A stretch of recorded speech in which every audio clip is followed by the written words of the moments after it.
I'm going to tie a trigger nymph, and I first came upon this pattern in a book called Colorado's Best Fly Fishing. I'm going to tie it pretty much the same with maybe just a couple of differences here. I've got a size 16 nymph hook in the vise with a 3/32 tungsten bead, and that's in copper. And I've got an 8/0 gray thread. I'll get that started on the hook shank and wrap it down to the point in the hook, and then I can remove that tag. The tail and the legs that I'm going to use a mallard flank, and this is a white and black mallard flank. I'm going to try to keep the tips aligned best I can, and I'll pull off maybe 6 to 8 fibers. I'll set that on top and tie it in and down to about the barb in the hook, and then I'll wrap it back up to about the 3/4 mark, just so I got a uniform body. And then I can tie in my body, and this is going to be a biot body. So I've got these natural goose biots that I'm going to use. Try to select one that is long, and if you find that as you wrap these they crack on you at all, you can always soak them in water for a bit, and that'll help them be more pliable. Tie this in by the tip, and again down to my tail, and then I'll attach my hackle pliers, and I can begin wrapping this up the body. So I'm going to keep these wraps relatively close to one another.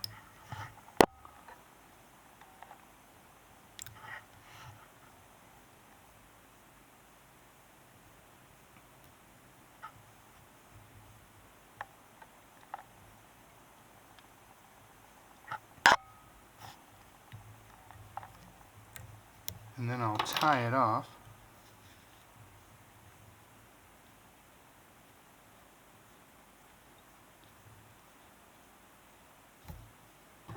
Remove that tag.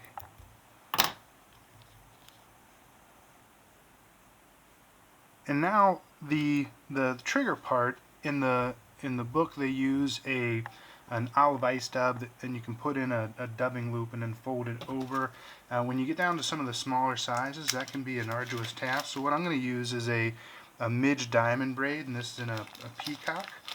And so I'm going to tie this in and then just double it over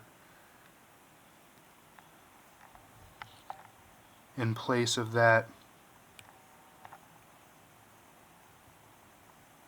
ice dub. So I'll put a band of gray dry fly dubbing in here, and then I'll put in my legs, and then I'll put in another band.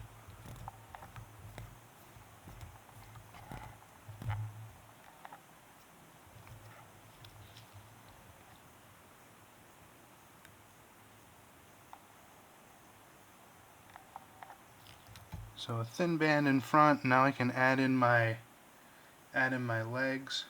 Again, I'll come back to my mallard flank. But again, a lot of substitutes you can use. When I get down to these smaller sizes, I pull them off and tie them in individually. I feel like it gives me a little more control, so I'll set them on the side there, and then I can adjust them as I need, and then tie them down. Remove that, and then repeat the process on the other side.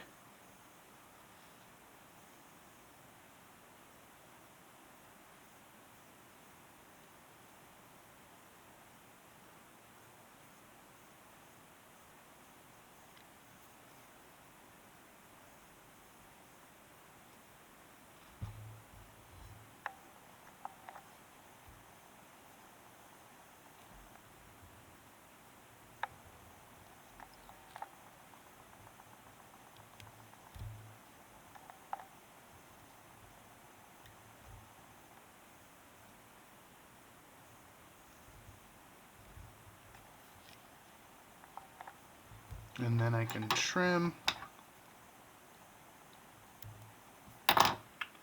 put in another little collar of dubbing here.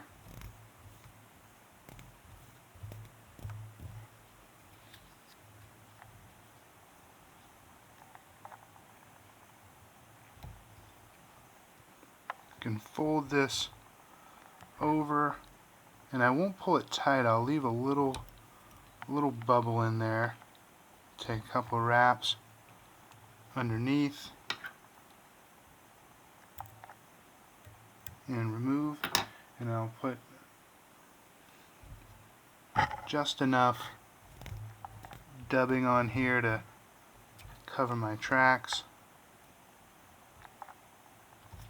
and I can whip finish.